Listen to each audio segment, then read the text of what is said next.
حضرت امام زرقانی نے یہاں ایک بڑا خوبصورت واقعہ لکھا ہے کہ ایک دن حضور سیر کرتے کرتے مدنی زندگی میں باہر تشریف لے گئے. وہاں ایک قافلے نے پڑاؤ کیا ہوا تھا اور ان کے اونٹ چل رہے تھے. ایک سرخ رنگ کا اونٹ حضور کو پسند آ گیا. قافلے والوں سے پوچھا اس اونٹ کو بیچتے ہو؟ انہوں نے بیچنا تھا یا نہیں بیچنا تھا. حضور نے پوچھا تو کہا ہاں بیچتے ہیں.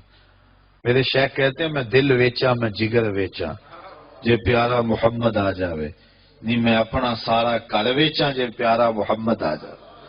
انہوں نے بیچنا تھا یا نہیں؟ کہا جی ہم بیچتے ہیں. اچھا کتنے کا بیچتے ہو؟ کہا جی اتنے کا. سودا طے ہو گیا. حضور نے فرمایا کہ میں کوئی تاجرانہ غرض سے تو آیا نہیں تھا کہ میں قیمت ساتھ لے کے آتا. میں تو سیر کرتا ادھر آ نکلا اور تمہارا اونٹ مجھے پسند آ گیا اور میں نے اس کا سودا کر لیا. ایسا کرو کہ اونٹ مجھے دے دو اور میں شہر جا کر کے اپنی اس کی اونٹ کی قیمت تمہیں بیچ دیتا ہوں. انہوں نے کہا میں منظور ہے. حضور نے اونٹ پکڑا اور چل دیے. اور جب حضور جا رہے تھے تو وہ حضور کو دیکھتے رہے اور جب آقا کریم نظروں سے اوجھل ہو گئے تو وہ دلوں پہ ہاتھ رکھ کے کھڑے ہو گئے. تھوڑی دیر کے بعد سکتے سے جب باہر آئے تو ایک دوسرے سے پوچھنے لگے یار یہ شخص جو اونٹ ادھار لے گیا اس کا پتہ پوچھا تھا کسی نے؟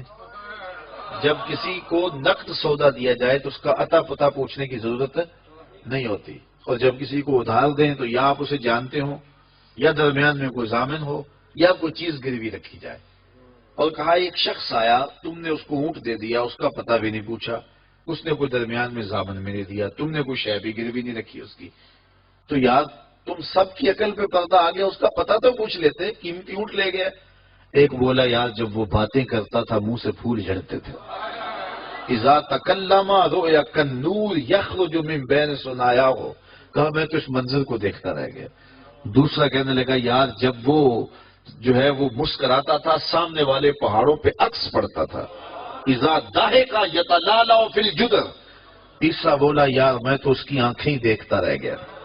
کیا خوب سجن دیاں اکھیاں نے, کیا خوب سجن دیاں اکھیاں نے جویں پال کے سرائیاں رکھیاں نے. تو اجے میرا یار نے ڈٹھا جنوں ویکھ کے چند شرم آوے, ادھی راتی دن چڑھ جاوے جیو رخ تو نقاب اٹھاوے. تے جے او نکلے سیر کرن نو سارا گلشن سیس نواوے اتے دھرتی لف لف جاوے جے ہاتھ پھلاں وچ رکھدا ہاتھ پھلاں تو ود جاوے. نین نشیلے مست رسیلے وچ سونا کجل سہاوے, اکھ اگڑے تے انج پیا جاپے جویں میں خانہ کھل جاوے. توبہ توبہ حسن سجن دا چال نہ چلی جاوے, بجلی ڈردی لشک نہ مارے متا بے ادبی ہو جاوے. تے جے او کھولے پیچ زلف دے اتے راہی راہ پل جاوے. توبہ توبہ حسن سجن دا چال نہ چلی جاوے. علم خدا نے اینا دتا عقلاں وچ نہ آوے, عقل خدا نے اینی دتی علماں وچ نہ آوے. کی اعجاز نظر وچ او دی جو آوے وک جاوے. خلق او دے نے مولئی دنیا کوئی ورلائی جان بچاوے. آزم ایڈا سونا ماہی سانو کدھرے نظر نہ آوے. انہوں نے کہا جو بھی ہوا تم اس کے حسن میں کھو گئے اور وہ قیمتی اونٹ اپنے حسن کا جادو جگا کے تم سے ہتھیا کے لے گیا. امام زرقانی لکھتے ہیں جب انہوں نے یہ کہا نا کہ قیمتی اونٹ ہتھیا کے لے گیا تو اب تک خاموش بیٹھی خیمے کے پردے کی اوٹ میں بیٹھی قافلے کے سردار کی بیوی نے خیمے کا پردہ سرکایا اور ان سے مخاطب ہو کے بولی انا ضامنۃ لسامان جمالکم لا یغدر بکم. خبردار اس کے خلاف کوئی بات کی تو اگر وہ قیمت نہ دینے آیا تو مجھ سے لے لینا, میں اس کی ضامنہ ہوں. انہوں نے کہا اچھا اچھا تو اسے جانتی ہے؟ کہا واللہ میں بھی نہیں جانتی. تو کہا پھر ضمانت کیسے دے رہی ہے؟ کہا جب تم سودا کر رہے تھے خیمے کی اوٹ سے میں نے اس کا چہرہ دیکھا تھا اور جس کا چہرہ اتنا سونا ہو وہ جھوٹ بول ہی نہیں سکتا ہے. تھوڑی دیر گزری تو حضور کے غلام آ گئے کہ کون ہیں لوگ جن سے ہمارے آقا نے اونٹ خریدا تھا. انہوں نے کہا یہ ہم لوگ ہیں. کہا یہ حضور نے کھجوریں تمہاری ضیافت کے لیے بھیجی ہیں اور یہ تمہاری قیمت ہے. انہوں نے کہا قیمت بعد میں دینا, ہم تو خود بک گئے ہیں, ہمیں پہلے بتاؤ وہ پیارا رہتا کہاں ہے. تو کہا یہ نخلستان مدینہ جو سامنے دکھائی دیتا ہے یہی ڈیرے ہیں اس محبوب کے. تو امام زرقانی لکھتے ہیں سارا قبیلہ, اس قبیلے کا نام تھا وفد تارک, وہ سارے کا سارا وفد تارک اٹھا اور مدینہ المنورہ پہنچا اور حضور کے قدموں میں جا کے بیٹھ گیا. تیری تک کے ادامہ میں مرید ہو گئے. تو چہرہ اتنا خوبصورت تھا، اللہ اکبر، دیکھنے والے کہا کرتے ہیں اللہ اللہ، یاد آتا ہے خدا دیکھ کے صورت تیری۔ تو کسی سے اگر پیار اس لیے کیا جاتا ہے کہ وہ سونا بڑا ہے، تو پھر آؤ نا اس سے پیار کیجئے جو اتنا سونا ہے کہ پیر بہر علی بول کے کہنے لگے، مکھ چند بدر شاہ شانی ہے، متھے چمک دی لاٹ نورانی، کالی زلف تے اکھ مستانی ہے، مخمور رکھی مد بھریاں۔ اعلیٰ حضرت بریلی سے بول رہے ہیں، ذرا لہجہ دیکھیے کتنا خوبصورت ہے۔ بل بل نے گل ان کو کہا، بل بل کی منتہائی پرواز نہیں ہے کسی کو پھول کہہ دے، وہ پھول سے آگے تو سوچ نہیں سکتی، لیکن اس نے بھی پھول کہہ دیا۔ بل بل نے گل ان کو کہا، کمری نے سروے جاں فضا، حیرت نے جھنجھلا کے کہا یہ بھی نہیں وہ بھی نہیں۔ خورشید تھا کس زور پر، کیا بھڑ کے چمکا تھا کمر، بے پردہ جب وہ رخ ہوا یہ بھی نہیں وہ بھی نہیں۔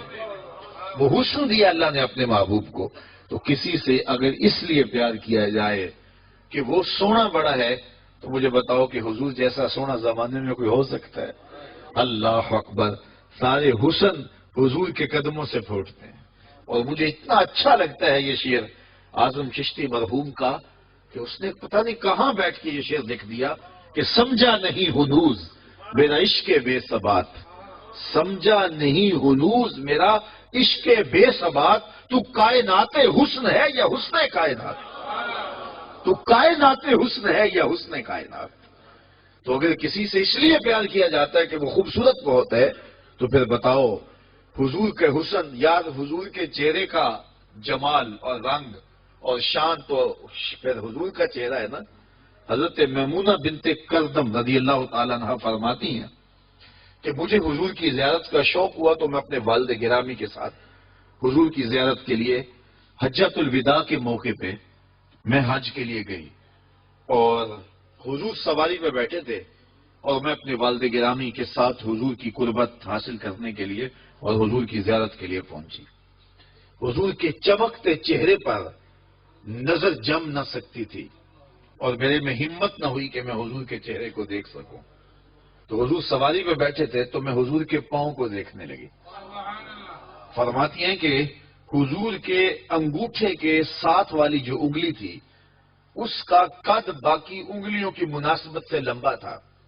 فرماتی ہیں ما نسیتو فی ما نسیتو طول اصبعہ، کہتی ہیں کہ آج تک اتنا عرصہ گزر گیا ہے، حضور کی مبارک انگوٹھے کے ساتھ والی انگلی کا حسن ہی میری نگاہوں سے ظاہر نہیں ہوتا۔ یار جس کی انگلی اور جس کے پاؤں کا حسن اتنا ہے، اس کے چہرے کی جمال کی کیفیت کیا ہوگی؟ وہ کسی شاعر نے کہا تھا نا کہ قدموں پہ جبیں کو رہنے دو، چہرے کا تصور مشکل ہے۔ قدموں پہ جبیں کو رہنے دو، چہرے کا تصور مشکل ہے، جب چاند سے روشن ایڑی ہے رخسار کا عالم کیا ہوگا؟ جب چاند سے روشن ایڑی ہے رخسار کا عالم کیا ہوگا؟ تو حضور علیہ السلام کے حسن اور حضور کے جمال کی وجہ سے اگر پیار کیا جائے تو پھر مجھے بتاؤ کہ حضور علیہ السلام سے بڑھ کر کائنات میں حسین کون ہو سکتا ہے، خوبصورت کون ہو سکتا ہے؟ تو اس لیے ہماری محبتیں اور ہماری عقیدتیں حضور کی بارگاہ میں دست بستہ حاضر ہوں۔ اب کسی سے اگر پیار کر لیا جائے تو اس پیار کے تقاضے کیا ہیں؟ بندہ جس سے پیار کرتا ہے اس کا کثرت سے ذکر کرتا ہے، اور یہ محفل میلاد اس عقیدت کا روپ ہے، محبت کے اس تقاضے کی تکمیل ہے۔ بندہ جس سے پیار کرتا ہے اس کا کثرت کے ساتھ ذکر کرتا ہے، اس کا جی چاہتا ہے کہ اس کا تذکرہ چھڑا رہے، اس کی باتیں ہوتی رہیں۔ رومی علیہ رحمہ جنہیں اقبال نے اپنا مرشد مانا ہے، ان کا کمال یہ ہے کہ وہ تمثیل سے بات سمجھانے کی عادت رکھتے ہیں۔ وہ اس نقطے کو بڑی خوبصورتی سے سمجھاتے ہیں کہ کسی نے مجنو کو دیکھا کہ ریت کے اوپر لیلا لیلا لکھ رہا ہے، اس نے رک کے پوچھا یہ کیا کر رہے ہو؟ تو گفت مشق نام لیلا بھی کنم خاطری خود را تسلی بھی دہم، اس نے کہا اپنے محبوب کا نام لکھ لکھ کے دکھی دل کو قرار دے رہا ہوں۔ تو رومی کہتے ہیں کہ اگر مجنو کو لیلا کا نام تسکین دیتا ہے تو امتی کو حضور کا نام تسکین نہیں دیتا۔ اور میں تو کہا کرتا ہوں میں خانہ سہارا دیتا ہے نہ جام سہارا دیتا ہے، ہم کو تو مدینے والے کا ایک نام سہارا دیتا ہے۔ ٹھنڈ پڑ جاتی ہے سینے میں جب کسی کے لبوں پہ اس مبارک نام کا چراغاں ہوتا ہے، تو جس سے پیار کیا جاتا ہے اس کا کثرت سے ذکر کیا جاتا ہے۔ میاں صاحب نے بھی اپنے انداز میں کہا ہے نا، جو کسی دا عاشق ہوئے تے گل اسے دی کرتا، 100 مکر بہانے کر کے مرنے اس نے مرتا۔ جب محبت کسی سے ہو تو پھر اس کا تذکرہ کسی نہ کسی بہانے چڑھا جاتا ہے۔ یہ نہیں ہو سکتا کہ طبیعت اچاٹ ہو جائے کہ یہ بات چھوڑو بھی نا۔ میں مختلف جگہوں پہ جاتا ہوں تو بعض لوگ پرچیاں دیتے ہیں جناب میلاد النبی کے ثبوت کے حوالے سے بھی کوئی بات کیجیے، تو میں کہتا ہوں کہ دلائل کی زبان میں ہمارے علماء بات کرتے ہیں اور کمال کر دیتے ہیں، لیکن میں کہا کرتا ہوں اپنے سادے لہجے میں، کیا حضور کے ذکر کے لیے بھی دلیل کی ضرورت ہے؟ کبھی ایسا ہوا ہے کہ پھولوں کا تذکرہ چڑھا ہو اور بلبل کہے کہاں لکھا ہے؟ بات شمع کی ہو رہی ہے اور پروانہ دلیلیں ڈھونڈ رہا ہو، اور یہ بھی ممکن نہیں ہے کہ بات سرکار مدینہ کی ہو رہی ہو اور امتی کو کسی دلیل کی ضرورت ہو۔ محب کے لیے اس سے بڑا سرمایہ کوئی نہیں کہ کوئی اس کے محبوب کا ذکر چھیڑ دے۔ تو محبت کا تقاضا ہے بندہ جس سے پیار کرے اس کا کثرت سے ذکر کرے۔ دوسرا تقاضا یہ ہے بندہ جس سے محبت کرتا ہے اس کا نہ عیب سن سکتا ہے نہ اس کا عیب دیکھ سکتا ہے۔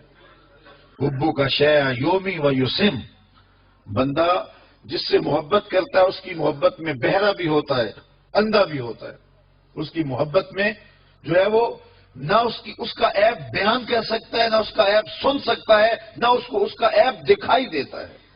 جہاں محبت پیدا ہو وہاں عیب نظر نہیں آتے، وہاں کمال نظر آتے، عیب ہوں بھی تو نظر نہیں آتے۔ رومی علیہ رحمہ فرماتے ہیں، وہ اس کو بھی ایک تمثیل سے سمجھایا کہ بادشاہ وقت نے لیلا کو دربار میں بلا لیا اور کہا کہ تیرے حسن کا بڑا شعلہ ہے، تو نے ایک شہزادے کو حواس باختہ کر کے رکھ دیا، اور حتیٰ کہ اس کا تشخص اور نام بھی بھول گیا۔ نام تو اس کا کیس تھا نا، لیکن دنیا مجنون کے نام سے جانتی ہے۔ وہ کسی نے کہا تھا تیری محفل میں آ کے بدنام ہوئے، نگاہ زمانہ میں بے نام ہوئے، تو نے وعدہ کیا تھا بچھڑیں گے نہ ہم، تیرے ہی ہاتھوں سے نیلام ہوئے۔ تشخص تک مٹ گیا، نام تک مٹ گیا۔ کہا تیری آنکھوں میں کون سا جادو ہے کہ تو نے ایک شہزادے کو حواس باختہ کر دیا؟ مجھے تو تیرے میں کوئی کمال نظر نہیں آیا، تیرے سے زیادہ میری لوڈیاں خوبصورت ہے۔ گفت لیلا را خلیفہ کاں توئی، کس تو مجنو شد پریشان و غوی، از دیگر خوباں تو افزون نیستی، گفت خامش چوں تو مجنو نیستی۔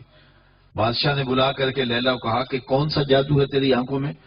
تیرے سے تو زیادہ میری لونڈیاں حسین ہے، مجھے تو کوئی کمال نظر نہیں آ رہا۔ تو لیلا نے 2 لفظی جواب دیا، گفت خامش، کہا بادشاہ چپ کر جا، چوں تو مجنو نیستی، تو کوئی مجنو تو نہیں نا۔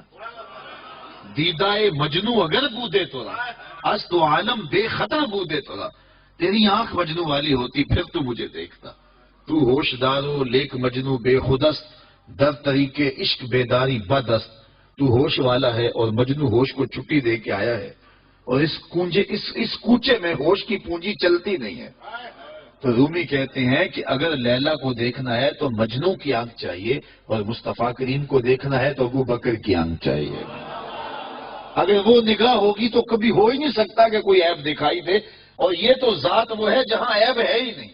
محبوب میں تو عیب ہو بھی تو نظر، اور یہ وہ ذات ہے خلقت مبرئا من کل عیب، یہاں تو عیب نام کی چیز ہی کوئی نہیں، بلکہ میرے امام بولے وہ کمال حسن حضور ہے کہ گمان نقص جہاں نہیں۔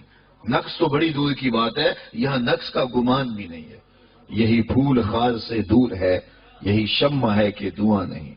ہر پھول کے ساتھ کانٹا ضرور ہوتا ہے اور ہر شمع کے ساتھ دھواں ضرور ہوتا ہے، لیکن حسن رسول وہ پھول ہے جس کے ساتھ کانٹا نہیں ہے، اور وہ شمع ہے جس کے ساتھ دھواں نہیں ہے۔ تو جہاں محبت پیدا ہوتی ہے وہاں عیب ہو بھی تو دکھائی نہیں دیتا، اور جو میرے اور آپ کے آقا و مولا ہیں وہ تو ہیں ہی سراپا کمال۔ اللہ اکبر، ہمیں اس پہ ناز کرنا چاہیے کہ ہمیں حضور عطا کیے گئے۔ خدا کی قسم حضور کی ذات وہ ذات ہے، میں نے کتب میں پڑھا ہے 12 نبیوں نے آرزو کی ہے کاش ہم حضور کی امت سے ہوتے، نبیوں نے تمنائیں کی ہیں، آرزو نہیں۔